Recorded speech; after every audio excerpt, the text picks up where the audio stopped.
Okay, I'm so excited to chat with you about this because Bridget Jones is such an iconic character. Her story resonates with so many people. Like every woman has seen themselves in Bridget's story at one point or another. So, did you have to take a moment to like take that in to really like grasp the magnitude of what you were about to direct? Yeah, I did. I came with some of that stuff myself because, and I really, really do understand like how much of an iconic character for women she has always been, particularly from that first film onwards. But, she's like, I'm here to say she's also been an iconic character for men too. I mean, I was very much like going through my life around the same time that she was, and I saw myself 100% in that kind of warm chaos, that kind of, knocking things over and like struggling to pick them back up again, but making it work. And I think there's something really human about that. And so, yeah, but you're right, actually, that it was as this became real and something that I was really going to do, I suddenly heard from a lot of people in my life about like, you don't know how important Bridget is to me. I watch this film like 17 times a year. And it became a bit like a threat, like, you better do something good here. Don't you dare mess up Bridget for me. Exactly. Well, I think it's safe to say that you have not messed it up because people are just so, like I said, her journey is all of our journeys, and we've watched her, for 20 plus years go through life in all these different ways, and just like kind of walk us into where she's at right now. We always think like, oh, she found her love happily ever after, but that's not the story for Bridget. It keeps going, and she's on to the next phase, right? She keeps going, and you know that she keeps going, and we all keep going in a way, right? Like, because we've been with Bridget at all these great moments with her starting her work life, like in the city with her friends, and you know, becoming a presenter, becoming like someone in the world, and then having a baby. These are all like touch point moments in her life that we've been part of. And this one's no different. It's just a different thing. Life has a habit, right, of like creeping up on us sometimes and throwing us a curveball. And in this case, this iconic love that she had developed over 20 plus years. It's no more. I mean, the love is there, but he's not. So she's a widow at the beginning of this one, and Mark Darcy sadly died 4 years before this story begins. And so, like a lot of us, she's touched by something really difficult. But Bridget, being Bridget, she's like coping. She's figuring it out. Is she getting it all right? 100% not. Is she maybe in her pajamas too much? Maybe. And at the beginning of the film, she's raising two children by herself, doing the best she can. And it's all of her friends and family that are trying to shove her back into the world and are saying, you know what, it's time for you to get out again. It's time for you to rejoin life. And Bridget has a journey to go on, to be able to do that.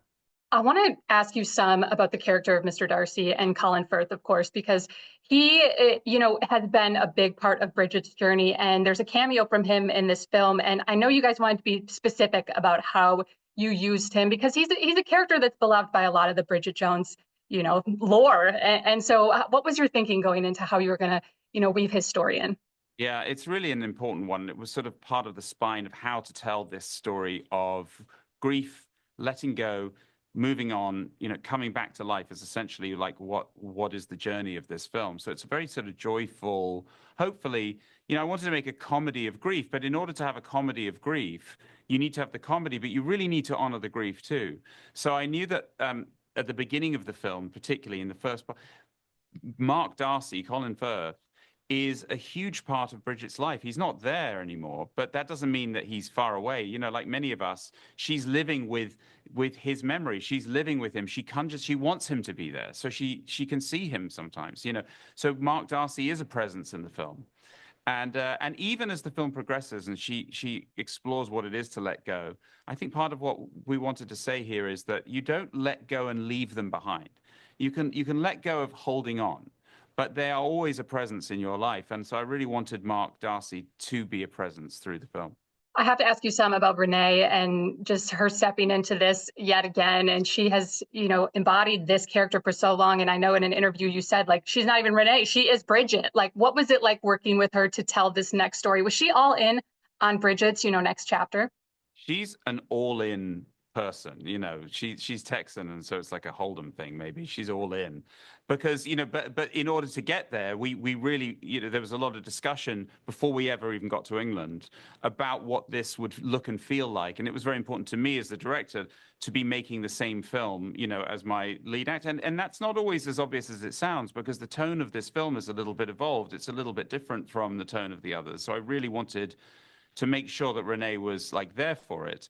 And thankfully she was, and Hugh was, and all of the other characters really enjoyed the idea of pushing maybe the tone of voice that Bridget Jones could have. But I'll tell you that when we got to London and started the actual process of making the film, Renee didn't walk in to the set on day one. It was Bridget, who walked in. There's a presence that Bridget Jones has that's different from Renee.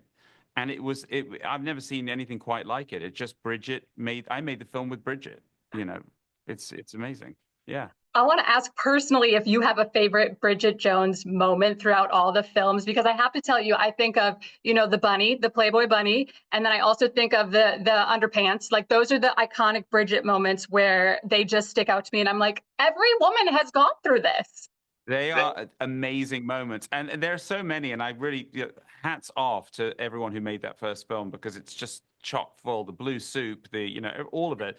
I think that maybe my favorite is a little bit more of a small moment, because it's just I've never shaken it.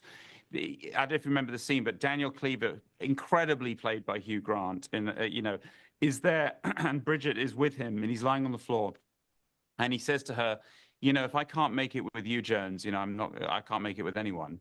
And there's a pause, and you think that that's like a weird sort of twisted romantic line or something. And she just said, I'm sorry, that's not enough. It's not enough. And that moment where she sort of stands up for herself and she goes, actually, no. I love that moment. Oh my gosh, you're right. That's a deep cut, but that's a good one. Oh goodness. Now I want to go back and rewatch them all, now that you say that. Is there going to be more? Does Bridget's story keep going on? Tell us.